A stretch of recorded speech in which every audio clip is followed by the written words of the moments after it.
There is nothing wrong with any of us except our worry about what is wrong with us. Nothing. That's it. And if we understood that earlier in life, we might have met some of life's challenges a little easier, a little better. But Rosalie, the mother in my novel, Gideon's River, is just not yet able to fully get that. She is very concerned about her son Gideon. She knows that he's worried about what's wrong with him, but she doesn't know that that's the reason why he's acting so bad. She can't quite get at it.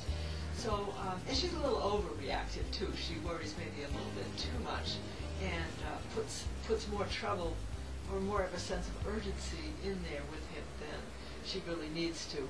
But she's trying, and so we get a scene like this. Her boss has taken over, her new boss has taken over the old boss's office and doesn't appreciate the books that are in there, so she's putting them in boxes and getting rid of them. And here's the scene. Connie threw out boxes from the shelves of her office. Rosalie salvaged a few. She supposed Connie had a right to make the office her own, but an office without resources didn't make sense. One of the rescued books was Lost Boys by James Garbarino. Rosalie had met the author when she first started working in accounting. Looking at the clock, she tucked the book into her bag. When the kids were abed, she sat down to read. The boys Garbarino interviewed were in detention centers around the state, boys who had committed misdemeanors and even felonies. Some of them told the author, "No one ever wanted to know our stories before." Garbarino concluded that you have to rescue a kid by the age of 8. After that, they become unreachable. She hoped Gideon wasn't as lost as the boys in these profiles. She hoped he could still be reached. We have to ask ourselves, what is it exactly that makes a kid become unreachable?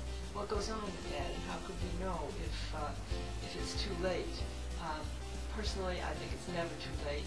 I think there's always a way to reach somebody, assuming that they're at least a little bit willing to try from their end.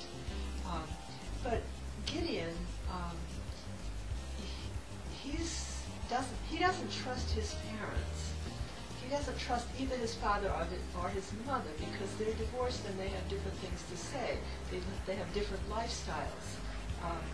Each lifestyle criticizes the lifestyle of the other, even if the parents themselves weren't being critical of the other parent. Just going from one home to the other makes the other home look wrong to him, and listening to one parent makes the other parent seem wrong, and so on. So he's lost trust because of the divorce and the separation of the two homes that he has, and perhaps for various other reasons, things that got set in motion by all that. And of course, ultimately, he's lost trust in himself.